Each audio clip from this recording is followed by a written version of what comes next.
Welcome, ladies and gentlemen, to the JEFFMAN316 custom YouTube channel. This is your weekly pop culture report.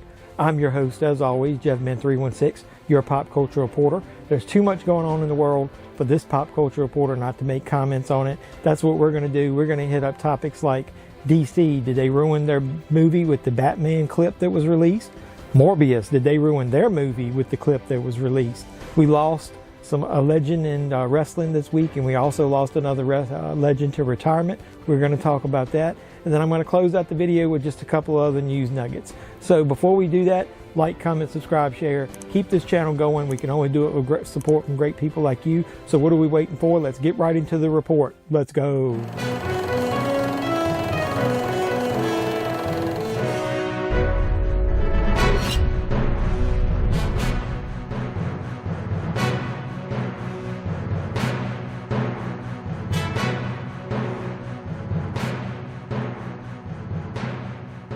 So yes, YouTube, like I said, there's too much going on in the world for this pop culture reporter right here, JEFFMAN316, to not comment on it. So we're going to go in and dive right in. And I'm going to start with the somber news first. As I mentioned, we lost a wrestling legend recently, Scott Hall, aka Razor Ramon.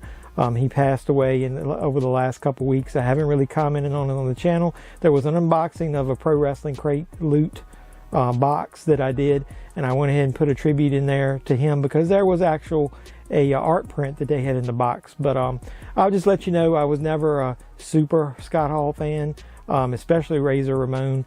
Back when the WWF was going on and Razor Ramon and Diesel and all those characters were there, I was more of an NWA, WCW guy. But then I got into it when Stone Cold was there. At that time, he jumped ship, and that's when I really got into Scott Hall. I love Scott Hall when he was in the NWO, obviously entered as the Outsiders, and I'm, for one, say that Scott Hall is the one that ended Goldberg Street. I am not listening to Jeffrey, but he's still talking. Yeah, I said it here. So, not Kevin Nash, it was Scott Hall. So, I just wanted to mention that. So, rest in peace, Scott Hall. Another wrestling legend that we lost, and this one was more figuratively, we lost him to retirement as Triple H was on the First Take show on ESPN, and he told Stephen A. Smith, in ring, which I get a lot, I'm done. I would never wrestle again. First of all, I have a defibrillator in my chest. I think he gave a lot more details in that report than I was expecting, and I think it was a lot more serious than most wrestling fans thought. I, for one, at first was never a huge fan of Triple H, and that was just because I thought he was getting pushed because of who he was sleeping with. And so then once he married Stephanie, I realized that, no, it was whoever was getting ratings and people that were either popping or booing. That's what they do in pro wrestling. So since then, they've pushed characters like John Cena. People didn't like that as much. Now Roman Reigns. So I think it was just the timing. If you go back and look, Triple H, whether it was singles or in DX, he had some great matches. One of my favorite was when he had these 3 stages of hell match with Stone Cold. If you haven't seen a Triple H match and you want to see one, that's one I recommend for you. So that's your wrestling news nuggets for the week. So let's get on into the actual pop culture. We're going to go ahead and just mention the obvious topic. What do I think of the Will Smith incident when he smacked Chris Rock? Oh, wow! Wow! Will Smith just smacked the shit out of me. At first, I was thinking that it had to be a work because of Chris Rock's reaction. Say that 3 times fast. But I'm starting to think, the police got involved. They interviewed him. I'm starting to think it was real, but I lost a little respect for Will Smith because of it, because those Hollywood elitists are quick to want to do cancel culture and everything else in this world. To talk about a moment that obviously I didn't mind as far as him confronting him, but I don't condone violence, and so I didn't like the way he did that. So I will say that if it turns out that this was real, I think he handled it the wrong way. I think he probably could have stood up and told him the same thing. Get my wife's name out of your mouth, or I'm going to come up there and smack it out of it. And I think that would have been more effective. But let's see what happens to Will Smith, because like I said, the elitists in Hollywood are quick to cancel everyone else, no matter what they say. Let's see what they do with Will Smith about what he did, because that should be totally unacceptable to them, because they're always talking about anti-violence and that stuff. Let's see who backs him and who doesn't. This pop culture reporter will be very, very interested in that. What in the wide world of sports is going on here? So then the last 2 things that I mentioned in the intro, let's go ahead and just talk about it. The Batman. The director released on Twitter a series of questions, like the link into the website. You can go and answer the Riddler's questions. Most everybody did it. And it unlocked that famous clip that everybody knew existed, where Batman goes into Arkham Asylum and talks to the Joker. So what does this pop culture reporter think of that scene? I think the main reason that they cut that out was because it kind of made Batman, number one, look a little weak. But Batman is feeling like overwhelmed a little bit, and he has a little Silence of the Lambs moment to where he goes and visits the Joker to get his opinion of the Riddler, who he is, and maybe how to catch him. I know who he is. Oh. He's a nobody.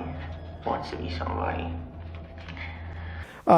Like I said, I think that made Batman look a little weak. So I'm not a big fan of that. And also, I think this character in this scene is so intense, it would have really pulled the audience away once you left Arkham Asylum, to where they might have felt a little downer. Yeah, a little down as far as after seeing that intense scene and only getting what we got in the Riddler, who is not as intense. So I think maybe they did it for those reasons. We don't need to see as much of that in there. But the problem I got with it now is the cat's out of the bag and everybody knows about it. And what are you going to do? Because it's going to be really hard to for somebody to come in and try to overshadow or take the place of Heath Ledger as one of the best Jokers ever. At least that's the last one we saw on the screen. I think it's going to be very difficult if the next movie centers around the Joker for everybody to get overhyped and maybe too pumped up for this, and it can only be a letdown after this. So let's just see where it goes. And then the last thing we're going to talk about is Morbius. So there was a test screening overseas, and it looks like it got some very bad reviews, and they said Sony cut out every real reference to the Spider-Man universe, which is what everybody was looking forward to. You gotta be fucking kidding. Casual viewers like me, who maybe don't even understand or know who Morbius is, the only really thing that was connecting us into that universe was to see how he was connected with Spider-Man. If they remove all of those Easter eggs and little tidbits that are in the movie that we've already seen most of probably in the trailers. Let's see, you had the newspaper that was referencing Spider-Man universe type things. You had the mural on the wall that said Spider-Man Murderer, which is an obvious reference, I'm assuming, to the current Spider-Man. And then finally, you got the scenes that I've seen at least 2 in different trailers of the Vulture. Hey, Dr. Mike, you and I should stay in touch. Now, because of the internet uproar and everybody pissing on Morbius, the director decided that he was going to come out and answer questions about it. And not only did he answer questions, he spoiled the shit out of this movie. It's actually in the same time frame and I guess same universe. If it's a multiverse, it's in the same universe of Venom. And so hopefully we'll get that line about Venom still in the movie. But he won't confirm which version of Spider-Man it is. But he did confirm that somehow the character of the Vulture gets taken out of the MCU version of the Spider-Man universe and lands in this one. And so I'm just worried that Sony is now scrambling because they know everybody is shitting on the Morbius movie. They're trying to find a way to scramble and make people want to see it again. So they're bringing out all these comments that basically are spoiling the after credit scenes, which it's not 1 but 2 involving the Vulture. It stinks. I personally don't think I'm going to go see Morbius day 1. I'm going to wait maybe for streaming. I'm not as intrigued anymore. If it's not going to have a lot of connective tissue into the Spider-Man universe, I think they did themselves a disservice by having that test screening, let that information leak, and then scrambling to try to cover it up and put the pieces back together or put the Spider-Man back in the bag. I just don't think it's going to work, and as of right now, I'm just not really interested in Morbius. What about you? So that's all the news nuggets of the week. So what I'm going to ask you is to keep coming back to the JEFFMAN316 Custom YouTube channel to watch all the cutting edge pop culture reports. And when I say cutting edge, I mean really cutting edge.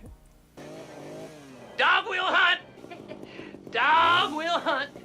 So that's all the news nuggets for the week. Like, comment, subscribe, share, do everything. Like I said, keep supporting this channel, and we'll keep doing pop culture reports, movie hunts, toy hunts, anything else pop culture related. That's what we do here. And until next time, boys and girls, this is your pop culture reporter, JEFFMAN316, saying you guys be safe out there.